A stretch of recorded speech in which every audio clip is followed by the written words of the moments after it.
Hello, everyone. Can I get everyone to please quiet down so I can get everyone's attention? We're all gathered here today to say goodbye to a dear husband, father, and friend.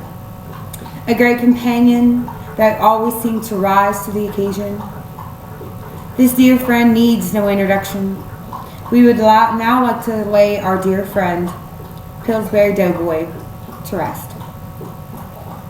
Pillsbury Dough is succeeded by his loving wife, Jane Doe, followed by his 3 children, Doe, Nut, and Hole.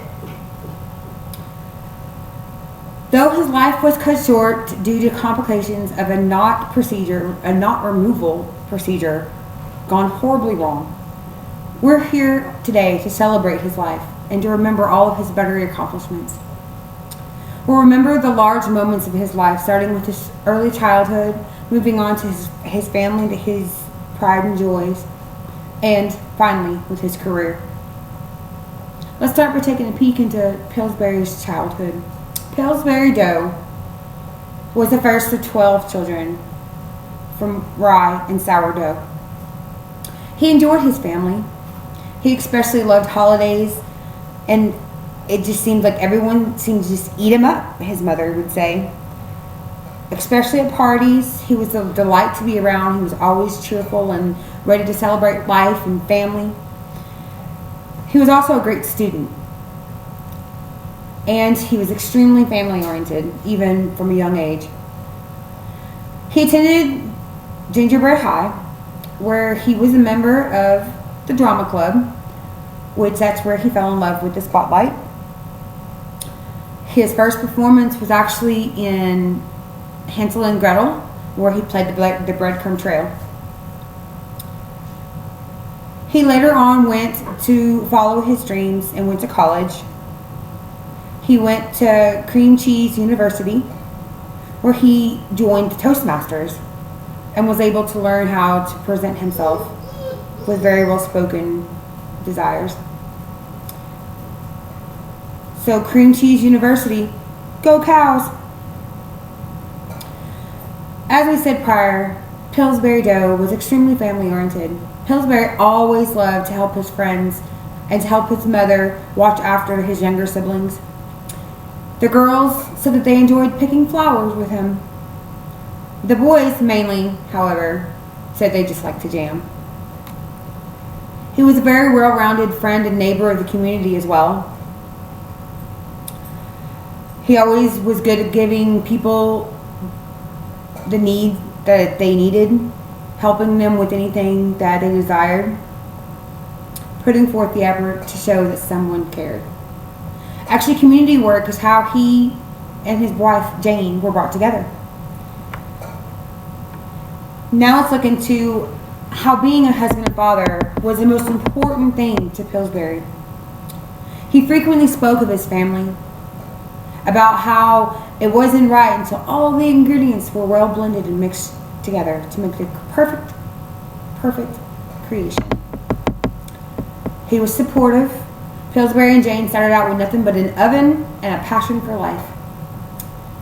They poured their hearts into building their family and to providing the best that they possibly could for their children.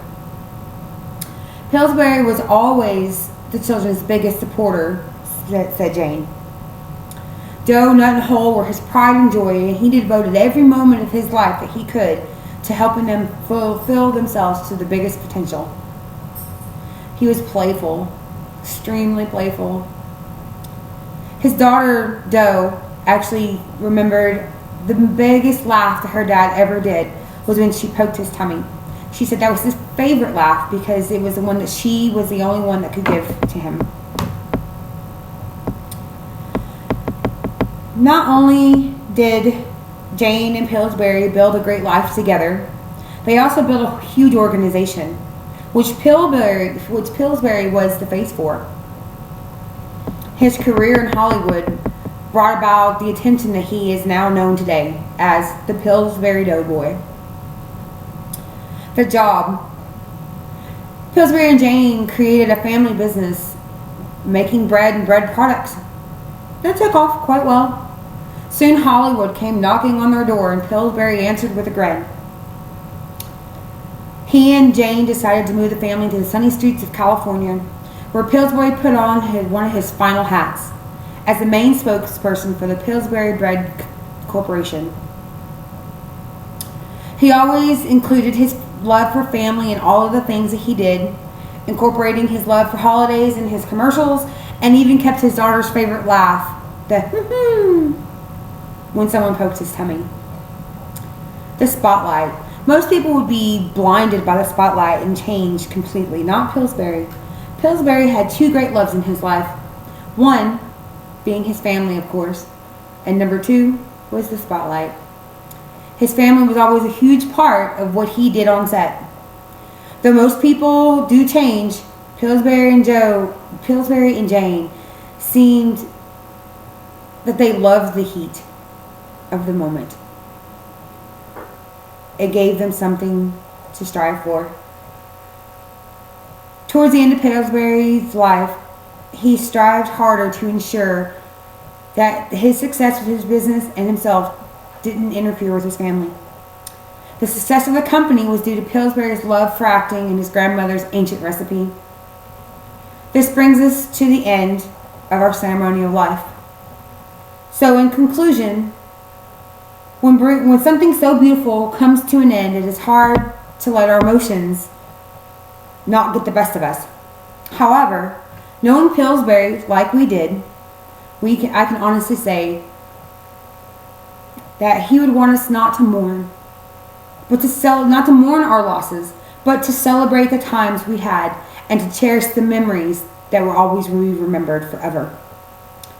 So looking through the accomplishments this man has done, we can leave here today with a smile on our face and know that he has touched so many and created something that will always be in our hearts as well as in our stomachs.